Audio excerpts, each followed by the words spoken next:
میں نے وہ گولی اٹھائی، وہ پھر دوڑ لگائی ننگے پاؤں، اور مولانا رحمہ اللہ فوت ہو گئے، سر پر رضائی لے کے لیٹے ہوئے تھے، تو میں نے ایسے پاؤں دبائے، تو انہوں نے رضائی اٹھا کر، ہاں کیا بات ہے؟ میں نے کہا جی یہ چائے ہے اور یہ سر درد کی گولی ہے، آپ کو درد ہو رہا ہے، نوش فرمائے۔ تو ان کے ہونٹ ہلے، میں نے نہیں سنا، دعا دی انہوں نے مجھے۔ کیا دعا دی؟ وہ خود فرماتے تھے کہ طارق جمیل کی قبولیت میری دعا سے ہے، اور ایک میرے ساتھی تھے مولوی خورشید کی قبولیت میرے ڈنڈوں کی وجہ سے، اس کی پٹائی بہت کی تھی انہوں نے، تو میرے بارے میں فرماتے تھے کہ یہ میری دعا کا اللہ نے اس کو سلا دیا ہے۔ تو انہوں نے بے ساختہ مجھے دعا دی، انہوں نے سنی نہیں، چائے پلائی، گولی کھلائی، اللہ نے کیا سے کیا کرتے۔ میں اپنی بیگم پھوپھی رحمۃ اللہ علیہ، والدہ رحمۃ اللہ علیہ کے ساتھ حج پہ گیا، ان کو لے کر میں باہر نکلا تو دو بوڑھی عورتیں بیٹھی تھیں۔ میں کہا اماں جی کیوں بیٹھی ہو؟ کہ پوتا راہ بھول گئی ہیں۔ اب میرا بھی وہ دوسرا حج تھا، مجھے بھی مدینہ کا حدود اربا پتہ نہیں تھا۔ میں کہا کوئی ہے تھوڑے کول کارڈ؟ انہوں نے کہا اے کارڈ ہے۔ میں کہا چا آ جاؤ، اور دونوں چل پڑی۔ مجھے ایک عرب ساتھی نے پورا گھر دے دیا بس، جو دروازے پر پہنچے تھے ایک اور کھانے لگی، نہیں میں نہیں جانتی، وہ کرنے کے دیکھ کے نا شور شریف لگتا ہے، کوئی ایڈی وڈی گل، آ جا آ جا۔ وہ دونوں کو لے کے میں نے اپنی بیگم سے کہا کہ ان کو کھانا کھلاؤ، اور وہ کارڈ لے کر میں اپنے ایک دوست کے پاس گیا، وہ جو جس کا گھر تھا، میں نے کہا اٹھو دکان سے اور یہ پتہ تلاش کروا۔ تو ہم دونوں گاڑی میں بیٹھے اور گھومتے گھومتے گھومتے کوئی آدھے گھنٹے کے بعد ہم نے وہ بلڈنگ تلاش کر لی۔ تو ہم واپس آئے تو دونوں مائیاں عرب والے کی تھیں، سوئی پڑی تھی۔ میں نے کہا اماں جی اٹھو، تھوڑا گھر ویکھ آیا، تم لے جانا۔ تو ان میں سے ایک دم ہوئے بیٹا تینوں آؤ، وہ تینوں رب اپنے سونے دیا زیارتاں کرائی رکھے کرائی رکھے کرائی رکھے۔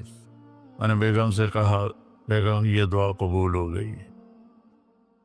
90 سے لے کر آج تک بلا ناغہ میرے رب نے مجھے اپنے گھر بلایا۔ ایک 94 کا حج نہیں ہوا کہ وہ میری انگلینڈ تشکیل ہو گئی تو میں وہاں چلا گیا،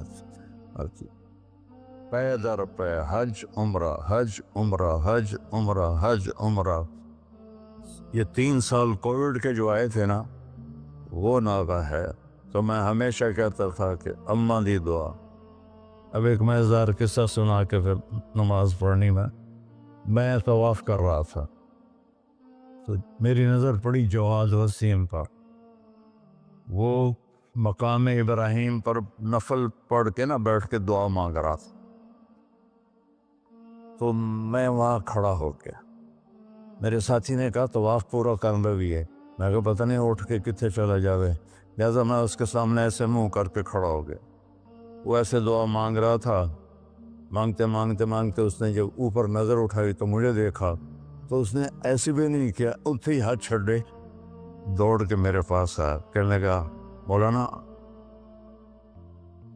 تمہیں پتہ میں کی دعا کر رہا ہوں؟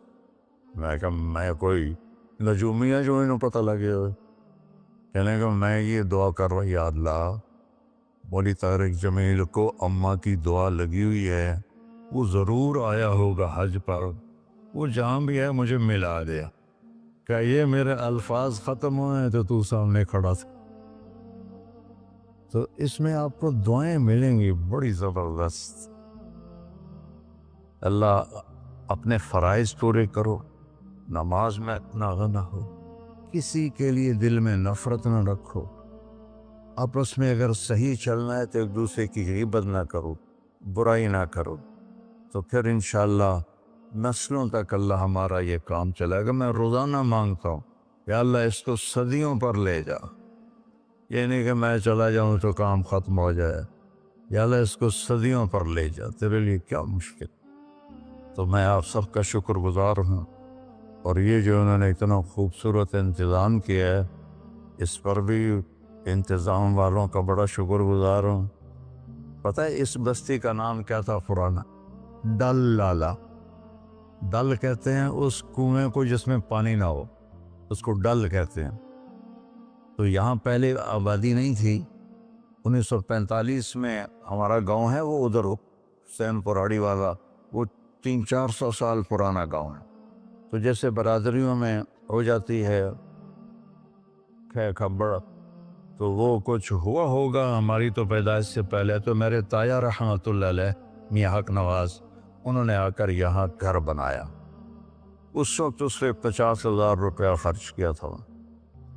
تو 1948 میں پھر ان کے چھوٹے بھائی تھے میرے والد، انہوں نے آ کے گھر بنا لیا۔ تو اس گاؤں کی ابتدا ہوئی اور بسم اللہ ہوئی۔ تو اللہ تعالیٰ اسے آباد رکھے، اس چھوٹے سے گاؤں سے اس میں یہ رونقیں لگی رہیں۔ آپ کے تعاون کا، ان مستورات کا، ان بچیوں کا، آپ کا سب کا انتہائی شکر گزار ہوں۔ آپ اپنے اس کو جاری رکھیں۔ میں اجازت چاہتا ہوں کیونکہ مجھے فیصل آباد نکلنا ہے۔ اللہ بہت برکت دے، آپ سب کو قبول فرمائے۔